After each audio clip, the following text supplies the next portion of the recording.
Robert F. Kennedy Jr. has announced he's suspending his independent presidential campaign and endorsing former President Donald Trump, but he's staying on the ballot in the states he wants to stay on the ballot in, so his name can still be there, but he's taking his name off the ballot in states where Trump is in key swing states, so he doesn't in any way hurt Donald Trump. There. All of this happening, of course, as Democrats hone their efforts to paint the former president as small and serious and weird. Here's what Vice President Kamala Harris and Minnesota Governor Tim Walz said this week at the DNC. In many ways, Donald Trump is an unserious man. But the consequences of putting Donald Trump back in the White House are extremely serious. You know, when I was teaching every year, we'd elect a student body president. And you know what?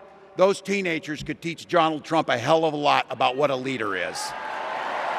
Joining me now, someone who served as U.S. Senator from Governor Walz's state of Minnesota, comedian Al Franken, and former Senator Al Franken. I want to talk about the convention in a second. Just in terms of Robert F. Kennedy Jr., what do you make of him, this choice that he's made? Well, I think the bear cub was it. You think that was the breaking point? I think that was the breaking point. Well, I don't know, what was he at before, like 9% or 10%, and then suddenly down to 5 and 6%. Yeah, maybe Harris's entry might have had missed something. your last segment. I didn't hear it, but you were talking about it. Yeah, I was. I just was going to the details because he went to Peter Luger's steakhouse with the bear in the trunk. Yeah, well, that was the thing. He found this bear cub on the side of the road and decided he might want to eat it for dinner. Right, as one does. Who has not had that after thought? You've been falconing. That was the other nice detail. So he goes into the city, and then he realizes he has dinner. He's got dinner at Peter Luger's steakhouse. Yeah. This guy likes meats. Steakhouse. He likes his meats. He likes his meat, and then he also realizes he's got a plane to catch after dinner, so he really doesn't have time. First of all, he's got to have dinner. He's having dinner anyway. So by the way, there is the bear. The bear is that's the bear. That's him in the back. Right. The bear in the back. Well, there he's got a sense of humor. You see. He's right. So he's posing with the dead bear, pretending the dead bear is biting his hand. Yeah. He's not quite as jacked up there, I will say, as he is now. But so he takes the bear and he dumps it in the park, right? Yes. Next to a bike. So that people would think that the bike collided with the bear. Yeah. I'm not sure where the bike came from. I think he must have been Bobby's bike, but I don't know. He just had the bike in his Jr.'s. He just had the bike in his car for those purposes to stage when you're things. falconing, you have a bike to move quickly. I don't know. Yeah, it's I can't make it up. Do you think it will help Trump in the swing states? I don't know. I think it's hard to tell. I mean, who are the 5% who are people who are left? Are they people who are, maybe they're going to stay home? Right, yeah. Or maybe they're going to equally divide between Harris. I mean, does his endorsement mean a lot to these people? Right. You know, Governor Walz, you were, for his first race, he talked about running for Congress. He was a high school teacher, coach. Everybody knows that. Most people know that story by now. But when he chose to run, he said he had no money, no real connections, but he just decided to go for it. Yeah, I went to somebody's house for a fundraiser.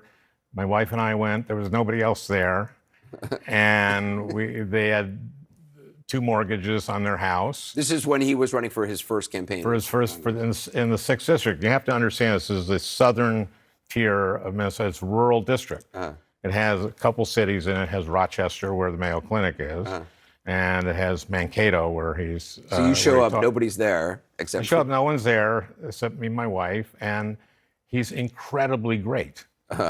And so he was giving his pitch to you basically in this living room. Yeah, and the hosts.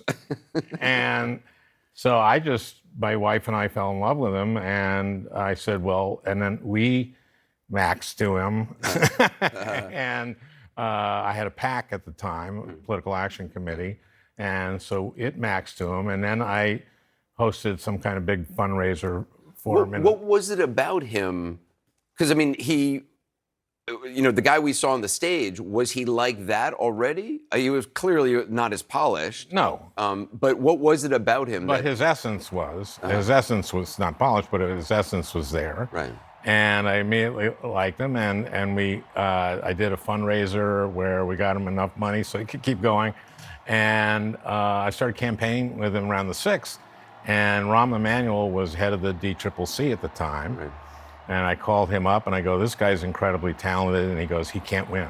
Wow. He can't win. No Because one's won. it was a red district. It's a completely red district. I think no one had won, a Democrat had not won since the 1800s or something like that. Yeah, and so I just kept kind of going around the 6th district with him and introducing him.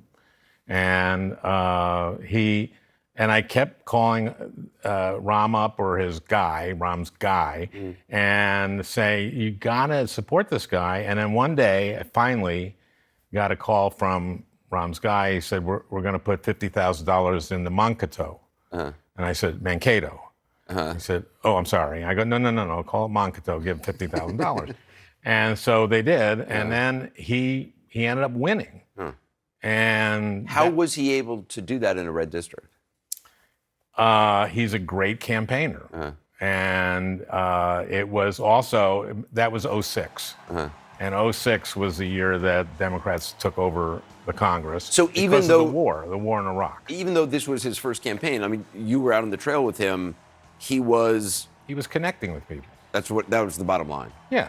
And he'd go to college campuses and connect with the college kids, and they'd volunteer. I mean, he did it all the right way, but it just took a while to build. What did you make of his speech at? I mean, seeing his son. The convention was seeing amazing. his son there. Oh yeah. Crying and saying, "That's my dad." I mean, as somebody who has two little That's kids, my dad. Like, I dream that my kids will one day say that about me. They won't. I kind of doubt that. But I was very moved by it. And of course, there are some people who criticize, which is crazy. But no, what a beautiful moment. Yeah. That's incredible. my dad. Yeah, it's the best. Yeah. We're out of time, but I would love to talk to you longer. Oh, okay. You know what? Let's go to Peter Luger's Steakhouse. Yeah, let's go there. Find a bear. Yeah. Well, no, not on a day I find a bear. Okay. You know, he roasted a dog. Did you hear this? I saw some sort of a picture. Was it an actual dog? According to Jonathan Alter, who said he checked up on it, that yes, he roasted where the worm from the brain worm could have come from, I would think. Senator Franken, thank you for your time. You bet. I appreciate it.